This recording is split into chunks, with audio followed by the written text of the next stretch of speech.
Yes, once again, ladies and gentlemen, you are welcome on the I Inspire show on Nova Talk Television.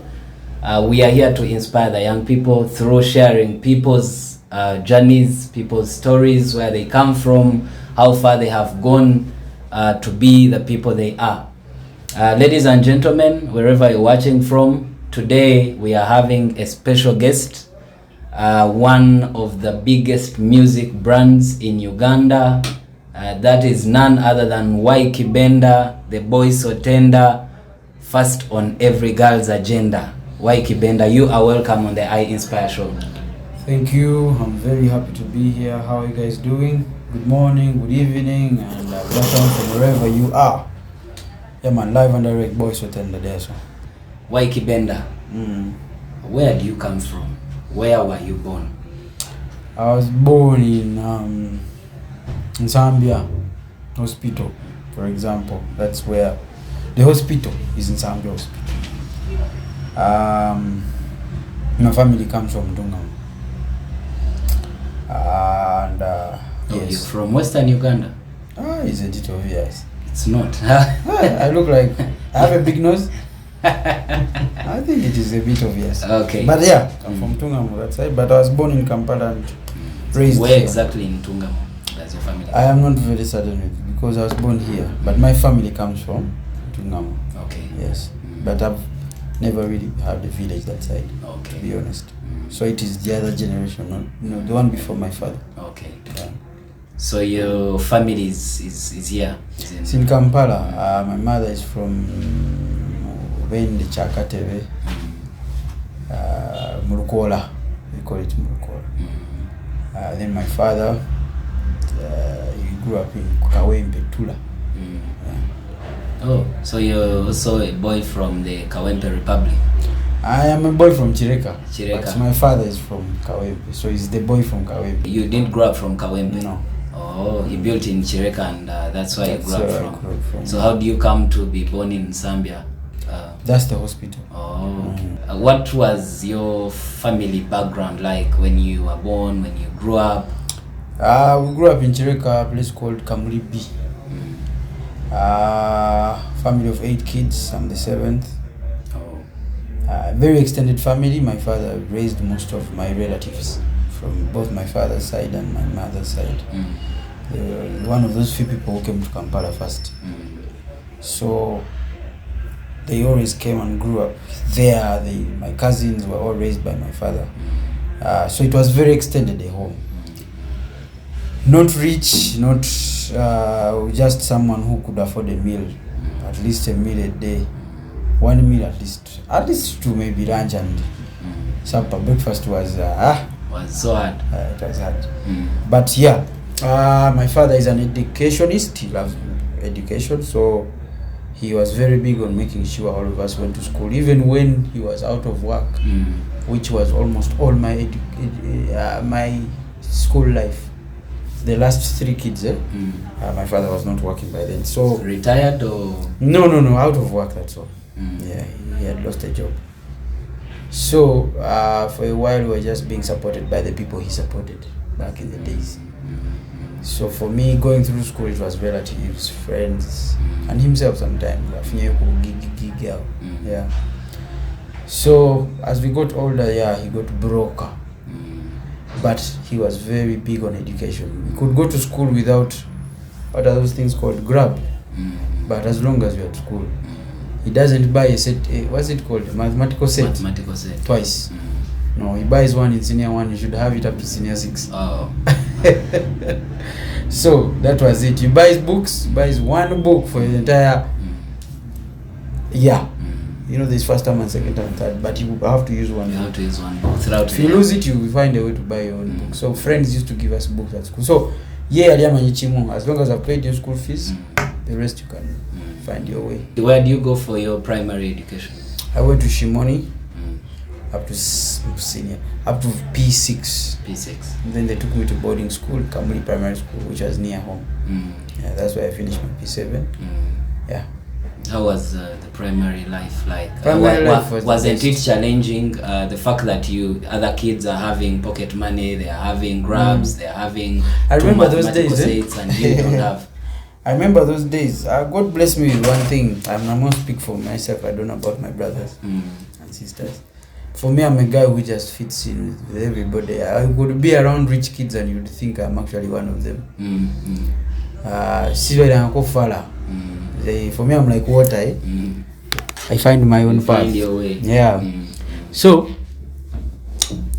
from P1 to P6, I was always with a lot of friends, and we used to have, at break time, we join all the eats and then I share them. And all those things, but I was the administrator. You are the influencer. I was the one splitting every edible so that everyone gets equal, including me.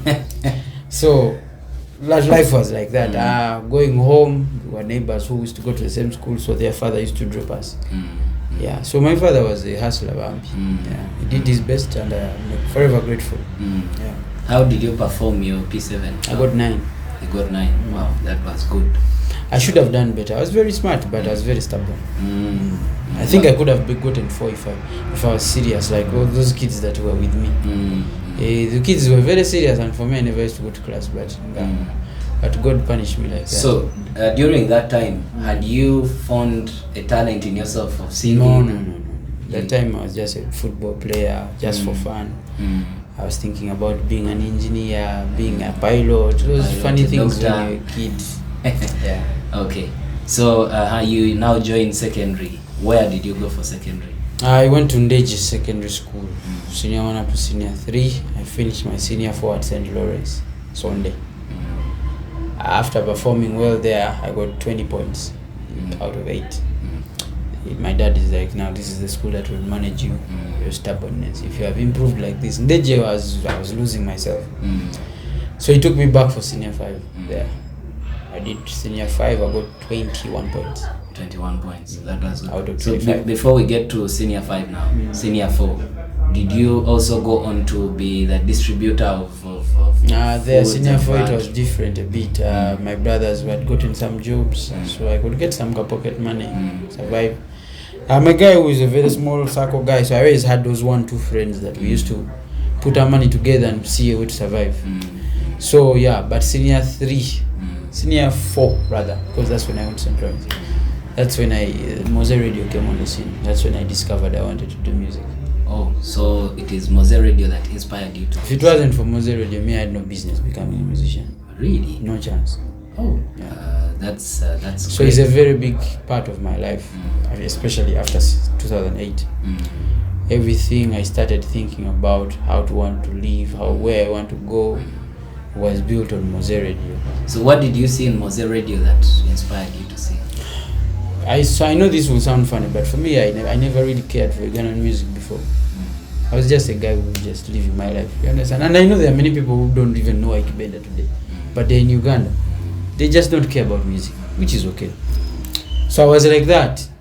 I never cared for music. I knew there was, Bebe Cool is beefing Bobby Wine, but I'm like, So, and then I hear this voice that I'm a Sunday school guy, so I always knew how to sing. I was raised in a church. I hear this guy and I'm like, this is not a guy. I've never had someone sing like this in Ugandan music. That's when I started paying attention to music. So what stood out is his voice, how he used to make Luganda sound like English, or English sound like Luganda. And that's when people started recognizing English songs in Uganda, by the way. It's a very big influence on Ugandan music. They don't want to say it, but they know it. They know it. Yeah. Good, you're saying it. What's that one song that you picked on like the first time? Bro, radio song. From the first song. Sweet lady, can I please take your number? It was in English, you can imagine. But people loved it. And then there was Jennifer Njagalozine kumazina galige wazinira kumbaga ya Julie. And then you carry on with the big songs with Weasel. Those were singles. But from that time I was paying attention. I know every song of Mowzey Radio music. Yeah. So that's you were then in O level? Or I was in O level, Senior 4. O level. Yeah. So what did you start doing now? I was the Mowzey Radio in school. I started performing in school. You started I had my Weasel. You had your Weasel. Yeah, we started singing every those parties of school. Hey, Where is your Weasel now? Did he go? He's in music actually. It's called Alvin Keys. But Alvin Keys, I think I know that guy. But he hasn't really hit. But he's a very talented guy. Very talented. You still come from this humble family, and you see now. In high school, kids want to really show where they come from. They want to show my dad has money. My dad can drop me at school. I can go to the canteen and buy all these things. Doesn't it affect you, or you just didn't care? It affected me because I'm like any other boy when we were young, and I was one of those boys who were like cool, without money but cool. So you have girlfriends, and we had a crew called Firebase. I told you that's when I started caring for music. I even had a crew called Firebase. Hey, and I was the leader. So you're inspired by radio, but you choose to you see, when you started caring for music, then you start learning those things, that they are gangs. So I was Firebase leader, but I wasn't Bobby Wine. I was Mowzey Radio still. So for me, you used to find a way. You have your dad's friend, and see if you're going, please, you pass by, because home and Sunday was not very far. Kireka, Sunday is the same route. So I find a way and make sure I go with my friend's car or something. But there were days when I used to sit on the border with my suitcase and what's it called? Mattress. And you go to school. Yeah, but now you tell the guy, leave me somewhere here, then you carry your things. But so many kids are carrying their things, so so it's okay. Yeah, it was very disturbing because as adolescents can be very disturbing. You always want to compare yourself with your friend's life. But slowly, Sunday helped me a lot. My favorite school of all time is St. Lawrence Sunday. Yeah. So you sound from the story you were a stubborn kid at school. Weren't you expelled or suspended? Never. But I used to escape. I'm sorry. But they never caught me. That's the difference. You are just lucky. I used to escape to go and watch Arsenal. Now I'm a big Arsenal fan. People think I'm just making noise now because I'm famous. I've been making noise about Arsenal since 17 years ago, which is 2008, 2005. Now that you've been on the table for a whole season, I'm kicking people on the streets now. Don't just talk anyhow about Arsenal. You can find trouble. Okay, so Ykee, you're done with HSC. What's next? HSC, I did PCM economics. Oh, you were a scientist? Yes. I missed out on government sponsorship. But by then I already told my father I wanted to be a musician. Of course, he said no chance. But I told him. HSC, we were hoping for government sponsorship, but I didn't get it. I had applied for business courses, you can imagine. I did PCM economics, but I applied for business courses because I thought I can do business and do music, not sciences. Because engineering with music is impossible. So we start university at Moobs. I was doing BCom. I was commuting. As usual, I'm always in the hostels, though I don't have a room. So how easy was it going to university? Now the money is too much and the father is not working. That's what I'm telling you now. I had just made a month. After a month, you'd start registration. Yes. And then it was 600,000 registration. My guy, I looked for 600,000. I failed to find it. You were finding it yourself? By that time, my father wasn't working already. Yes. So I was looking for it from cousins, relatives, uncle. But it disappeared. 600. I 1, 2, 3, 600. Hard, very hard. I was very frustrated. Which year are we talking about? This is when 2011. 2011. Yes, 2011. It was like you're young. Yeah. 2011. That's when I started university. So, a friend of mine, I'm big up to himself. He's called Kent Musungu. I was with him in St. Lawrence. He calls me, I think it was God. He calls me and he says, are you interested in scholarship? While we are looking for tuition. Of course. And then he tells me the scholarship is in Algeria. I'm like, I'm not interested. He's like, bro, try your luck. I come and tell my family, my father, because money was scarce that time, he stood up and we looked everywhere and we found the registration, we applied, we did the interviews at the ministry, we got. Which ministry is that? Education. So, and then after this, I was one of the 26 kids that were leaving. And we don't have no ticket, no upkeep.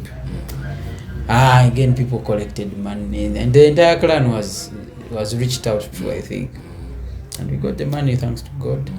I went and joined. I did chemical engineering in Algeria for 4 years. You did university in Algeria? Yeah. Okay. So I went back to the basis, chemical engineering sciences. So while there, I was writing music every day. Some of the biggest songs today were written in 2012. Sure. Yeah. I have a lot. I wrote over 257 songs in those 4 years. Singer was written in Algeria.